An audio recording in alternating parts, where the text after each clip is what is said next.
Hello दोस्तों, कैसे हो? आपका स्वागत है त्रिपाण स्टडी सेंटर में। आज जो हम करने जा रहे हैं क्लास 12 एनआईएस बोर्ड का चैप्टर नंबर 21।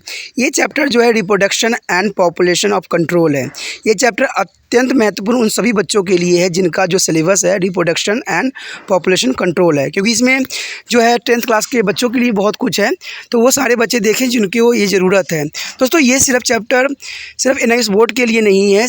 ये सीबीएसई के बच्चे हों, जिनके एनसीईआरटी हो या यूपी बोर्ड हो या बिहार बोर्ड हो, कोई भी बोर्ड हो, ये कई मानने में जो है सिलेबस बहुत ही इंपॉर्टेंट है, टॉपिक बहुत इंपॉर्टेंट है। इसमें हम गैमेट, सेक्सुअल रिप्रोडक्शन, ठीक है, फर्टिलाइजेशन, कैसे जो कहते हैं स्पॉन्ज, इंसेक्ट, ह्यूमन, सबके बारे में हम डिस्कस करेंगे, इनके रिप्रोडक्टिव सिस्टम के बारे में डिस्कस करेंगे। तो ये चैप्टर बहुत ही इंपॉर्टेंट होने वाला है सभी बच्चों के लिए, ठीक है। लेकिन चैप्टर स्टार्ट करने से पहले एक बात जो मैं हमेशा कहता हूँ, जिसको आपको सोचना भी चाहिए, विचार भी करना चाहिए और अमल भी करना चाहिए, वो ये है कि जब भी वीडियो देखिए पूरा देखिए, क्योंकि अधूरा जानकारी सदैव खतरनाक होता है। साथ में एक इंपॉर्टेंट बात ये भी रहता है, अगर आप पहली बार वीडियो देख रहे हो तो लाइक शेयर सब्सक्राइब करना मत भूलना। देखिए दोस्तों, लाइक कीजिएगा तो बनाने वाले का जो है प्रोत्साहन बढ़ता है और आपके लिए अच्छा से अच्छा करने की कोशिश करता है, ठीक है। सब्सक्राइब करना आपके हित में है। इसका कारण ये है कि अगर आप सब्सक्राइब करके रखोगे तभी जो है मेरा वीडियो का नोटिफिकेशन मिलेगा। और आपको पता है कि मैं हर क्लास का जो है सब्जेक्ट डालता ही रहता हूँ समय समय पे। तो अगर सब्सक्राइब करके नहीं रखिएगा तो शायद उस वीडियो से आप अनभिज्ञ रह जाइएगा, यानी वो आपको प्राप्त नहीं होगा और आप उसका नॉलेज नहीं ले पाइएगा। साथ में जो अगर आप शेयर करते हो तो शेयर करना एक जग कल्याण के समान माना जाता है। इससे ये होता है कि मान लीजिए कोई जो है बच्चा जो है मेरी वीडियो को उसकी ज़रूरत थी और आपके थ्रू वो वीडियो उसको पास पहुंचा है, तो वो सदैव ही आपका धन्यवादी रहेगा और सदैव ही आपका जो है शुक्रिया अदा करेगा कि तुम्हारे कारण मुझे जो है वीडियो प्राप्त हुआ। तो दोस्तों, आपको पता ही होगा कि त्रिपाण स्टडी सेंटर सिर्फ एक क्लास के लिए ही अग्रसर नहीं है, ये कई क्लासों के लिए अग्रसर है। जैसे 8th 9th 10th 11th 12th CBSE के सारे चैप्टरों को कवर करेगा समय के साथ। प्लस जो है एनआईएस बोर्ड का 10th+2 को भी कवर करता है, सभी सब्जेक्टों का। प्लस जो है बीए पंजाब यूनिवर्सिटी का जो है फर्स्ट सेमेस्टर से लेकर 6th सेमेस्टर तक 8 सब्जेक्टों को कवर करता है। प्लस जो है एमए के जो है बच्चे ऑन डिमांड जो मुझे करते हैं कमेंट, उनके लिए भी त्रिपाण स्टडी सेंटर जो है अग्रसर है। देखिए दोस्तों, त्रिपाण स्टडी सेंटर इतना बड़ा है, विस्तृत है, तो आपको अभी जो है लाइक शेयर सब्सक्राइब कीजिए और अपने दोस्तों के साथ बांटिए, ठीक है। तो भूलिए मत, ये करना आपका फर्ज है और मेरा कार्य करना है, आपको टॉपिक लेके चलना है। देखिए आज देखते हैं हमारा आज टॉपिक क्या है। तो our next topic is male reproductive system in human. There is a male reproductive system in human. The reproductive system in a male consists of flowing organs: a pair of testes, a pair of epitheliums, a pair of vasa deferens, and singular vasa deferens is urethra, penis, and oscillatory gland. That is important for the a male reproductive system in human. That is shown in this figure. So here show this figure. There is a bladders, exhausted ducts, posterior gland, external urethra, and also present is a penis, internal urethra, external tissue, repush and gland penis, and the uterus, ambula, semivascular levels, urethra gland, vasa deferens, epithelium, testis, parietal sac. There is a male reproductive system, very simple. A male reproductive system here present in this diagram. There is a very easy. Here is the first of all of testis. Testis is a singular testis are depicted in a other male gland. In the adult male, each testis is approximately 4 to 5 centimeter long and about 12 gram in weight. And testis are extra abdominal. That is a present outside the abdominal in a pouch made up of skin and connective tissues called parietal sac, and scrotums that is hung in the regions between to the leg. Here show the testis of digital diagram. Here the testicular lobes is a present retils testis, tubulosis recta, semiferens tubus, and tunica abelinea. It is a present, and there are two utera and the head of epitheliums was a differential and base of epidemials, and the was difference is here. There is digital diagram here. The scrotum is the act of the thermoregulator. Scrotum is the act of thermoregulator. It's helped in a maintain of temperature of the testis at about 2 to 3 Celsius lower than to the body temperature. There is the most important here. There is a temperature of test is about 2 to 3 Celsius lower than to body temperature.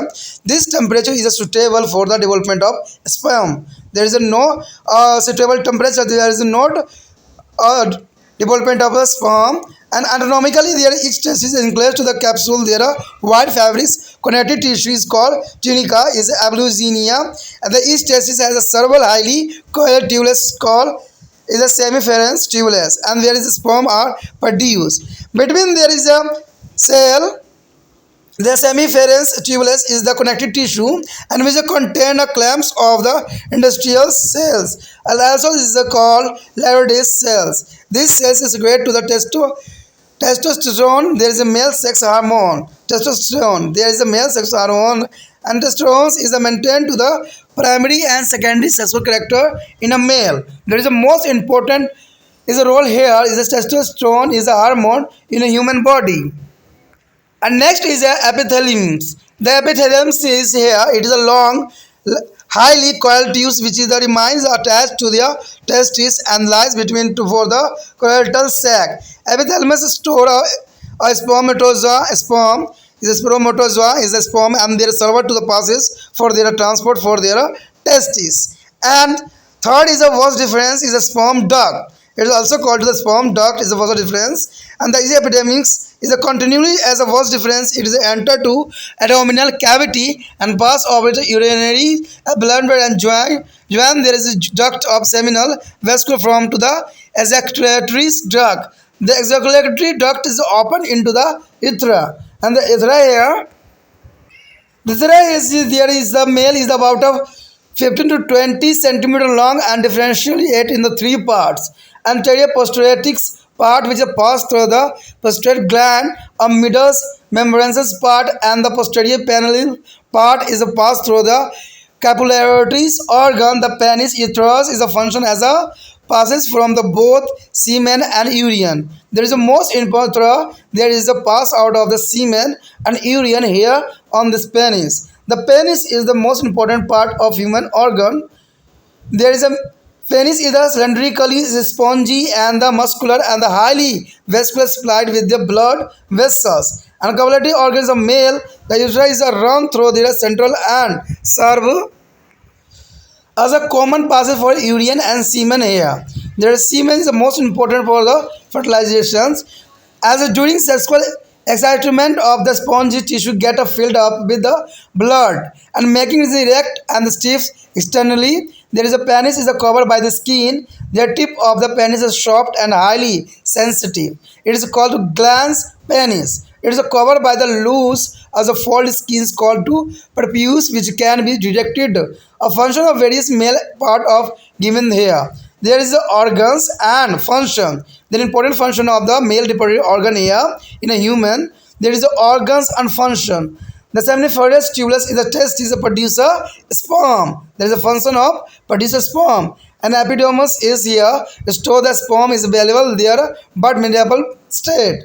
The sperm duct was difference. A contraction help to the passage of sperm into the uterus during the conjugulations and semen vascular and prostate gland here.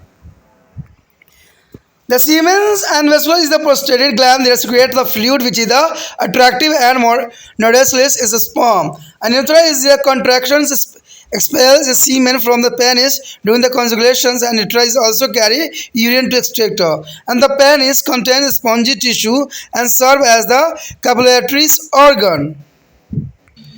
दोस्तों हमारे पास जो है अत्यंत महत्वपूर्ण topic आ गया है, ठीक है, इंसानियत यानी इंसानों में नर जनन तंत्र कैसे है, मानवों में नर जनन तंत्र का क्या कार्य है और उसका क्या इम्पोर्टेंट है। तो हम यहाँ पर करने जा रहे हैं नर जनन तंत्र। कहते हैं नर जनन तंत्र में अंगे होते हैं यानी मेल जो है रिप्रोडक्टिव ऑर्गन जो है इंसानों में, कहते हैं एक जोड़ी भूषण होती है, एक जोड़ी अधिभूषण एवं जोड़ी जो है शुक्रवाहक होते हैं, और मूत्र मार्ग और श्वसन तथा सहायक ग्रंथि भी उपस्थित होते हैं।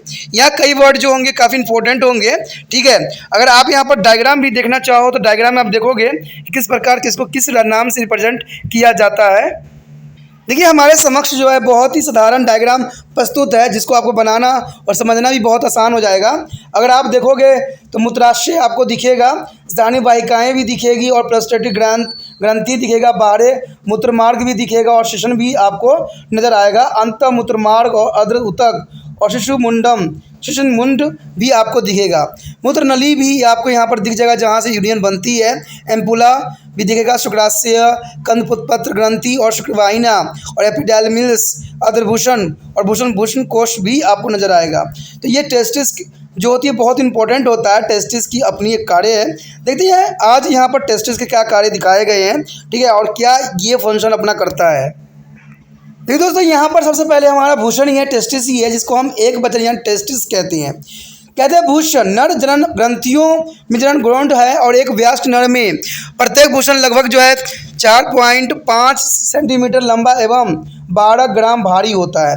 यानी इसका जो लंबाई अगर देखोगे तो 4.5 ही सेंटीमीटर लंबा होता है और इसका भार जो होता है कम से कम 12 ग्राम होती है। ये उद्वक्त अथवा उदर से बाहर त्वचा संयोजित ऊतक की बनी एक थैली के भीतर स्थित होती है, जिन्हें भूषण कोश भी कहते हैं। भूषण कोश सामान्य नाम अंडकोश पोयता या टांगों के बीच में लटका रहता है, ठीक है। इसका अगर डायग्राम आप देखना चाहो तो डायग्राम इस प्रकार है। तो दोस्तों हमारे पास डायग्राम आ गया टेस्टिस का, यानी भूषण की सूक्ष्मदर्शी संरचना हमारे समक्ष है, ठीक है। ये कुछ इसी प्रकार से दिखता है, ठीक है। इसमें भूषण लोब्यूल्ड, रेटिल भूषण, ट्यूबली, रेक्टी, शुक्रधर नालिकाएं और जो है ट्यूनिका एल्बुजिनिया भी आपको दिखेगा। शुक्रवाहिनी, अधर्भूषण, एपिडेर्मिस मुख्यधार, शुक्र अवाहिका, एपिडेर्मिस शीर्ष और मूत्रमार्ग नजर आएगा। ये बहुत डिजिटल है, यहीं पे जो है शुक्राणु बनता है और शुक्राणु जो है वासा डिफरेंस के रिगार्डिंग जो है आगे जो है फीमेल बॉडीज़ में जाते हैं। तो ये सारी चीज़ें जो है बहुत इंपॉर्टेंट है। कहते हैं इसकी और भी विशेषता है,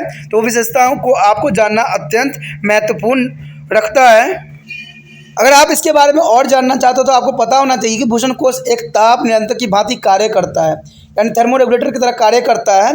ये आपको समझ होनी चाहिए। कहते हैं ये भूषण का तापमान शरीर के तापमान से 2 से 3 सेल्सियस नीचे बना रखता है, जो तापमान शुक्राणु प्रवर्धन के लिए अनुकूल होता है। अगर आप यहाँ समझना चाहोगे तो बात ये आपको याद रखना होगा कि आपने सर्दी में भी देखा होगा जो भूषण कोश होते हैं यानी टेस्टिस होते हैं वो हमारे शरीर के अंदर प्रवेश कर जाते हैं, वो बाहर लटके हुए नहीं रहते। कारण ये होता है कि ये टेम्परेचर मेंटेनेंस करते हैं। अगर ये टेम्परेचर मेंटेनेंस क्यों करते हैं, ठीक है, सबसे बड़ा सवाल होगा ये टेम्परेचर मेंटेनेंस क्यों करते हैं। और ये आपको कहने से मेंटेनेंस नहीं करेंगे, ये स्वयं करेंगे, क्योंकि इनको शुक्राणु को बचाना होता है। कहते हैं शुक्राणु जो होता है हमारे बॉडी के 2 या 3 सेल्सियस कम टेम्परेचर पर ही अच्छा ग्रोथ करता है, अच्छा प्रोड्यूस होता है।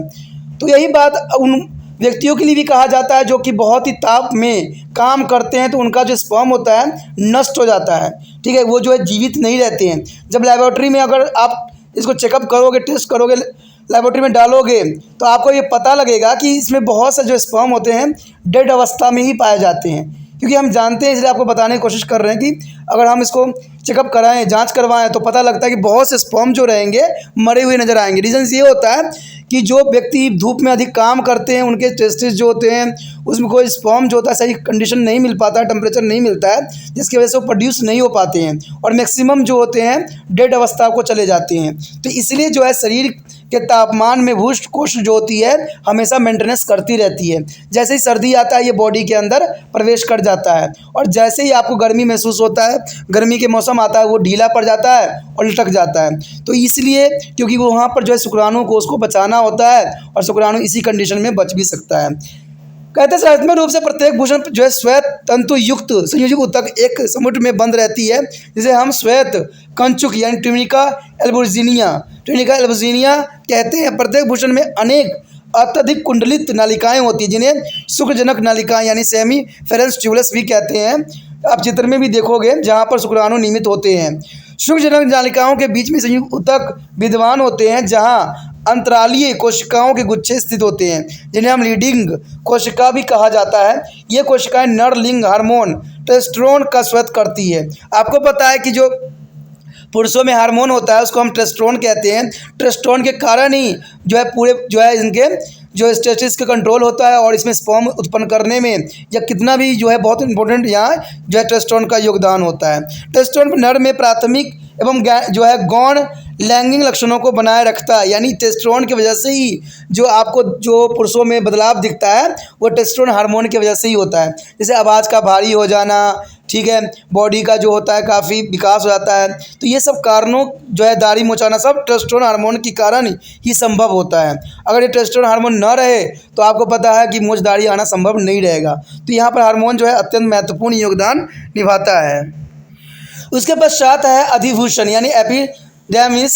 देखिए, प्रत्येक अधिभूषण एक लंबी अत्यधिक कुंडलित नली है जो भूषण से जुड़ी हुई होती है और जो है भूषण कोश के अंदर विद्यमान होती है। अधिभूषण में शुक्राणु संचलित रहते हैं, यानी यहाँ पर ही जो है शुक्राणु इकट्ठे रहते हैं। अधिभूषण शुक्राणु के भूषण से परिवहन के लिए एक मार्ग प्रदान करता है। अधिभूषण जो याद रखना दोस्तों कि ये जो होता है स्पर्म को जाने के लिए आगे एक मार्ग के रूप में कार्य करता है। उसके बाद शुक्रवाक यानी वास्ट डिफरेंस कहते हैं इसको।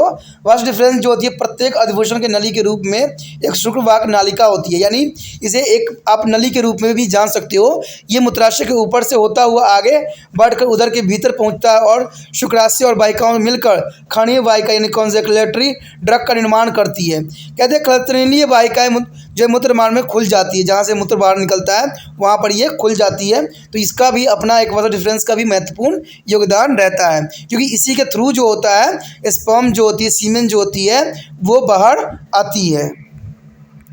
उसके पश्चात है मूत्रमार्ग यानी यूरेथ्रा। देखिए दोस्तों, नर मूत्रमार्ग लगभग जो कहते हैं 15 से 20 सेंटीमीटर लंबा व 3 भागों में विभाजित होती है। अग्रवर्ती प्रोस्टेटिक भाग जो कि प्रोस्टेट ग्रंथि से जुड़ता है, एक मध्यवर्ती झिल्लीदार भाग और पश्चवर्ती शिशन भाग से मैथुन अंग निष्कर्षण यानी जो है कॉपुलेट्रिस और गंसेशन पेनिस से होकर गुजरता है। मूत्रमार्ग शुक्र एवं मूत्र दोनों के लिए मार्ग का कार्य करता है। याद रखना दोस्तों कि ये शिशन जो होती है ना, ये मूत्र मार्ग और जो सीमेन होती है ये दोनों का ही मार्ग होता है। इसी के थ्रू जो है सीमेन और जो है आपका मूत्र बाहर निकलता है, यानी यूरिन बाहर निकलता है। अब हमारा जो है पेनिस यानी शीशन। देखिए, शीशन एक बेलनकार स्पंजी पेशी और अत्यधिक समान रुधिर वाहिकाएं युक्त नर मैथुन अंग होते हैं, क्योंकि इसमें काफ़ी जो होते हैं ब्लड होते हैं। ब्लड कारण ये होता है कि इनको कई जगह विभक्त होने की आवश्यकता होती है। तो ये जो होते हैं काफ़ी इसमें ब्लड वाहिकाएं युक्त होती है।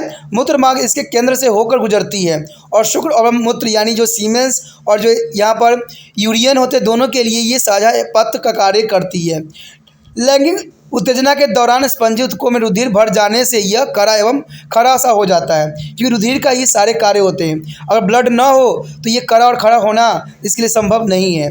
बाहरी रूप से शिशन त्वचा के ढका हुआ रहता है। शिशन का जो है शीश नरम एवं अत्यधिक संवेदनशील होता है। इसे हम शिशन मुंड भी यानी ग्लैंस पेनिस भी कहते हैं। ये त्वचा के एक ढीले बल्ले से ढका हुआ रहता है, जिसे जो हम शिशन गंडक्ष कहते हैं। ये जो है संकुचनशील होते हैं। नर जनन अंग के विभिन्न भागों के कार्य नीचे कुछ दिखाए गए हैं, जिसको आप टेबल में समझ सकते हो कि जो है नर जनन अंग की क्या खासियत है और क्या इनकी विशेषताएं हैं। दोस्तों, यहाँ पर जो है नर जनन अंग की कुछ विशेषताएं दिया गया है। सबसे पहले इसमें है जो भूषणों में शुक्रजनन नालिकाएं। इसका क्या कार्य होता है? शुक्राणु उत्पन्न करना, यानी शुक्राणु कहाँ उत्पन्न होती है? भूषण में शुक्रजनन नालिकाओं में होती है। उसके बाद अधिभूषण यानी एपिडाइमिस। इसमें जो है शुक्राणुओं के जीवन क्षम लेकिन निश्चल अवस्था में संचलन होती रहती है। उसके पश्चात शुक्रवाहिनी यानी शुक्रवाहक। स्तन के समय संकलन की सहायता से शुक्राणु मूत्र मार्ग में प्रवेश करते हैं। तो ये होता है शुक्रवाहिनी के कारण और रास्ता ही के कारण होता है। उसके बाद शुक्राशय एवं प्रोस्टेट ग्रंथि क्या कार्य करते हैं? ये तरल स्वायत्त करता है और जो शुक्राणु सक्रिय करता है और पोषण प्रदान भी करता है। तो ये जो है शुक्राणुओं के लिए पोषण का कार्य करता है। उसके पश्चात है मूत्र मार्ग। इसका संचलन शुक्राणु के संचलन के समय श्वसन के बाहर निकलता है। यह मूत्र को भी बाहर निकालने के लिए उत्तरदायी होती है। श्वसन इसमें स्पंजी ऊतक विद्यमान रहते हैं जो मिथुन अंग का कार्य करते हैं। देखिए, श्वसन में जो होता है एक स्पंजी लाइक होती है और ये मिथुन अंग का कार्य भी करती है, जो कि बहुत काफ़ी इंपॉर्टेंट है। यहाँ श्वसन का कार्य होता है। The head is the organ associated with their human male reproductive system. The first accessory gland here. The accessory gland include seminal, vesiculus, prostate gland, and Cowper's gland. The seminal is a vesiculus here. A pair of seminal vesiculus are present at the base of the urinary bladder. The seminal vesiculus are stored sperm that descend from the testis and secrete a seminal fluid. The seminal fluid is a viscous fluid which is provided to the nourishment to be a sperm. and this secretion from about 4 to 80% of the ejaculate of semen thrown out of the penis. And the next is the prostate gland. The prostate gland is surrounding the first part of the urethra. It is secrete an alkaline fluid which is the discharge into the urethra. This is the fluid keep a sperm alive and help them to swim with goal secretion of prostate gland from about 5 to 3% of the ejaculate. And the corpus gland and the bulbourethral gland. There is the Peyer's gland is that is below their prostate gland and joined to urethra at a short distance from their prostate gland. Carl-Spears gland is a secret of white viscous alkaline secretions remaining mucus which act as the lubricant. That is the most important for the cusp for hair. The next is a spermatozoa and the semen. There is a process of formation of sperm is a term spermatogenesis. Is the spermatozoa are male gamete produced by their testes. A statutory human sperm has a three main part: head, neck, tail. Their tips of a sperm is covered by their cap-like structure. Acrosomes is which help to the sperm to the penetrate inside of eggs during fertilization. The structure of human sperm is given below. So here show the structure of human sperm. Their human sperm is a long of tail and flagellum and mitochondria also present here. And centroid nucleus acrosome containing enzyme and the head. Mapipis. The head is the most important on the fertilization of the egg. There is a tails as a cut on their head. The spermatozoa is immortalized when the story in the epidermis but get activated in the nomotiles by the secretion from the necessary reproductive gland is the male. The secretion of the various is a accessory gland along with their sperm from the semen. The sperms are released in a million. In the concentration about 2 into 10 is 8 sperm. Mean there is 20 crores sperm present of first time here. The sperm are discharged is a 20 crore sperm discharged for the one time. The sperm when they reduce into the vagina of female move with their speed of 2 mm minute in the side of body of female. They are showing the course of sperm from the production in the testes to the reach the urethra is penis. The seminiferous tubulus is a test producer sperm. And the ghost ways to sperm pass the vas deferens to the network of tubules. And sperm stored in the epidermis is the valves but in motile stage. And there also goes way to the vas deferens is a sperm duct. And the 8 leads urethra in a penis. The course of the sperm in the male. तो यहाँ पर जो है मानव जनन तंत्रों में संवर्धन अंग क्या कार्य करते हैं और इसका क्या कार्य होते हैं। तो यहाँ पर जो है हम हर एक अंग का हर एक सिचुएशन का जो है यहाँ पर हम अच्छे से अध्ययन करेंगे। लेकिन आपको पता है कि त्रिपाण सेंटर एक मुहिम चलाता है जिसको आपको बताना फ़र्ज समझते हैं, क्योंकि आपको जो है आपको जितना हो सके इसको व्हाट्सएप स्टेटस पे लगाना है वीडियो को, जिससे दूसरे बच्चे तक ये वीडियो पहुंच सके। क्योंकि त्रिपाण सेंटर जो है उन बच्चों को उठाना चाहता है, उन बच्चों को जो है अपने साथ लेके चलना चाहता है जो बहुत कमज़ोर हैं, जिनको जो है टीचर भी डिमोटिवेट कर रहे हैं। ठीक है, उनको आगे बढ़ाने के लिए त्रिपाण सेंटर हमेशा अग्रसर रहेगा, क्योंकि मुझे पता है वो बच्चे अच्छे से अच्छे कर सकते हैं। तो देखिए, मैं तो अपना कार्य कर रहा हूँ, आपको भी अपना कार्य कर रहे हैं। जो बच्चे वीडियो देख रहे हैं उनका ये फ़र्ज़ बनता है कि ये अपने व्हाट्सएप स्टेटस पे लगाएं, ग्रुप पे लगाएं, जिससे दूसरे बच्चों को भी ये वीडियो प्राप्त हो और वो भी लाभान्वित हो। और ये ना कहें कि उनके साथ देने वाला कोई नहीं है, क्योंकि उनके साथ देने के लिए त्रिपाण सेंटर ने ही ये मुहिम चलाया है और इसके लिए जो है हमेशा अग्रसर रहते हैं। और मैं जो है यहाँ मेहनत करने की कोशिश करता हूँ कि आप तक जो है अच्छा से अच्छा करके दिखाऊँ। तो दोस्तों, अगर आपको आगे रहना है, त्रिपाण सेंटर के साथ जुड़ना है, तो सब्सक्राइब भी कर लेना अत्यंत महत्वपूर्ण है, क्योंकि तभी आपको जो है वीडियो मिलेगा। क्योंकि आने वाला समय में फिजिक्स केमिस्ट्री की वीडियो भी आपको प्राप्त होगी, वो भी बहुत साधारण लैंग्वेज में और बहुत आसान तरीके से, जिसको समझना आपके लिए बहुत ही आवश्यक रहेगा। और आने वाला समय में जब एग्ज़ाम आएगा तो 100% जो है आपके लिए तरह तरह के जो है क्वेश्चन आएंगे जो कि काफ़ी इंपॉर्टेंट आपके लिए रहेगा। तो ये बात इंपॉर्टेंट है, तो इसमें सोचना नहीं है, विचार नहीं करना है, अपने व्हाट्सएप स्टेटस पर जो है इसको पेस्ट करना है। तो सोचना नहीं, जल्दी कीजिए दोस्तों, इसको कॉपी कीजिए और व्हाट्सएप स्टेटस पे लगाइए। देखिए दोस्तों, यहाँ पर जो है मानव नरजन तंत्र में संबंध अंगों के विषय में हम चर्चा कर रहे हैं। कहते हैं सहायक संग्रंथियाँ।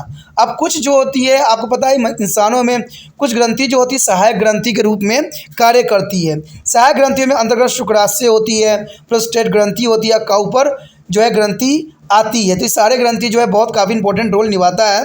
तो सबसे पहले हमारे समक्ष है शुक्राशय। देखिए, शुक्राशय का एक जोड़ा मूत्राशय के आधार पर विद्यमान होते हैं और ये शुक्राणुओं का संचालन करते हैं जो कि भूषण से निकलते हैं और शुक्राशय तरल पर श्वेत करते हैं। शुक्राशय तरल जो है श्यान यानी विस्कस तरल होते हैं जो शुक्राणुओं को पोषण प्रदान करते हैं। तो याद रखना, विस्कोस जो होती है वो शुक्राणुओं को पोषण प्रदान करती है।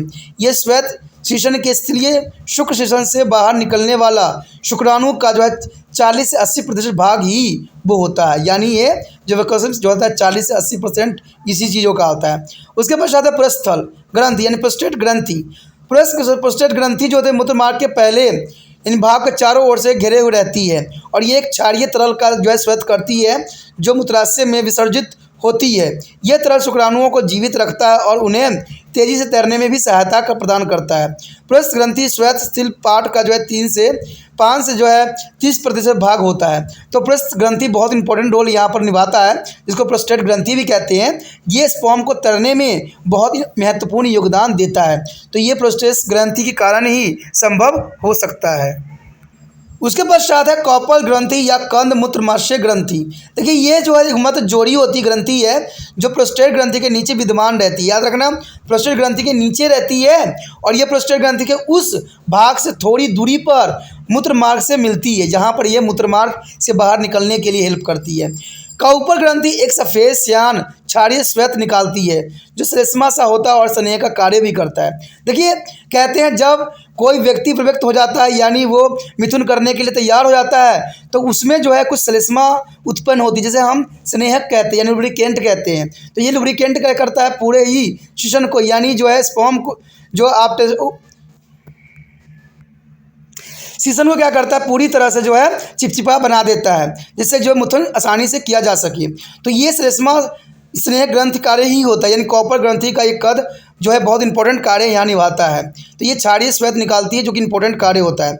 उसके बाद है शुक्राणु यानी स्पर्मेटोजोआ या शुक्र भी कहते हुए है। कहते हैं शुक्राणु के उत्पन्न होने की प्रक्रिया को शुक्रजनन यानी स्पोटोजोइसिस कहा जाता है, यानी स्पर्मेटोजोइस कहते हैं। तो ये जो शुक्राणु नालिकाओं में होते हैं जो भूषणों के भीतर उत्पन्न होते हैं। संरचनात्मक रूप से जो है मानव शुक्राणु के 3 भाग देखने को आपको मिलेगा। एक शीश, ग्रीवा और गुच्छ दिखेगा, पुच्छ दिखेगा यानी हेड, ग्रीवा और जो है इसका टेल्स आपको दिखेंगे, जैसे कि यहाँ चित्र में भी दिखाने की कोशिश किया गया है। दोस्तों, यहाँ पर देख सकते हो कि मानव शुक्राणु की संरचना कैसे है। इसी प्रकार के शुक्राणु होते हैं, ठीक है। जो स्पर्म होती है सेम इसी प्रकार के होते हैं, ठीक है। इसमें जो होते हैं आपको बहुत लंबे जो है इसके दिखेंगे, टेल दिखेंगे। टेल जो होती है उसको तैरने में हेल्प करता है। जब ये फीमेल के बॉडी में जाता है तो तैरने में इसको हेल्प करता है, तभी जाके ये ओवरी तक पहुंचती है, ठीक है। अगर आप देखोगे यहाँ पर माइटोकॉन्ड्रिया भी प्रेजेंट होता है, कसाब भी होता है, मध्य खंड भी होता है, शीश भी होती है। जब कहते हैं फर्टिलाइज एग होता है उस समय जो है ये पूंछ होती है कट के निकल जाती है। कहाँ से निकलती है, केंद्रीय स्टूलोल से ये आप कट जाती है और सिर्फ जो होता है ये ओवरी के अंदर जो होता है इसका शीश स्थल ही जाता है, यानी शीश के ही एंट्री होता है, बाकी सारे पार्ट जो होते हैं बॉडी से बाहर निकल जाते हैं। यानी यही जाके वहाँ न्यूक्लियस बनाता है और यही जो होता है क्लीवेजिंग करके जो है एक बच्चे के रूप में कन्वर्ट हो जाता है। तो ये आप देख सकते हो स्पर्म की जो है पूरा डायग्राम है जिसको आपको समझना बहुत ही आसान है। यानी ये मानव शुक्राणु संरचना का जो है एक विस्तृत डायग्राम है। कहते हैं शुक्राणु का शीश एक टोपीनुमा संरचना से आवृत रहता है। इसे जो है अग्रपिंडक यानी एक्रोसोम कहते हैं, जो कि निषेचन के समय शुक्राणु द्वारा अंड भेदन यानी अंड में प्रवेश करने में सहायता करता है। मानव शुक्राणु संरचना जो है आपने भी देखा, कहते हैं शुक्राणु अधिभूषण में संचित रहने पर गतिहीन रहते हैं। देखिए, शुक्राणु अधिभूषण में संचित रहने पर ये गतिहीन होते हैं, कोई गति नहीं करते हैं, लेकिन नर की सहायक जनन ग्रंथि को श्वेत की सहायता से ये सक्रिय एवं गतिशील हो जाते हैं। यानी आप अगर देखोगे तो ये अगर फीमेल के बॉडी में जाता है तो ये बिल्कुल ही मरा सा रहता है और वहाँ पर जो होता है फीमेल फीमेल की जो पावर होती है वो उसको अपनी तरफ आकर्षित करती है, तब जाके ये एग तक पहुंचता है। और एग तक पहुंचने में इसका टेल जो है बहुत ही महत्वपूर्ण योगदान देता है। शुक्राणु के विभिन्न सहायक ग्रंथियों के स्रोतों के साथ मिलने से शुक्राणु का निर्माण होती है। शुक्राणु मिलियनों में होती है, यानी 1 मिलियन 10 लाख की संख्या में निर्मित होती है। एक कण के लगभग, देखिए एक कण अगर हम लेते हैं, एक ड्रॉप लेते हैं तो उसमें देखिए कितना होता है, 20 जो है करोड़ से अधिक जो है शुक्राणु विसर्जित होते हैं। तो इतना सारे होना इंपॉर्टेंट होता है, तभी फर्टिलाइजेशन होना संभव होता है, नहीं तो फर्टिलाइजेशन नहीं हो पाती है। कई व्यक्ति जो होते हैं फादर नहीं बनते हैं, रीजन इसका यही होता है कि उनकी शुक्राणु की जो काउंटिंग होती है कम होती है।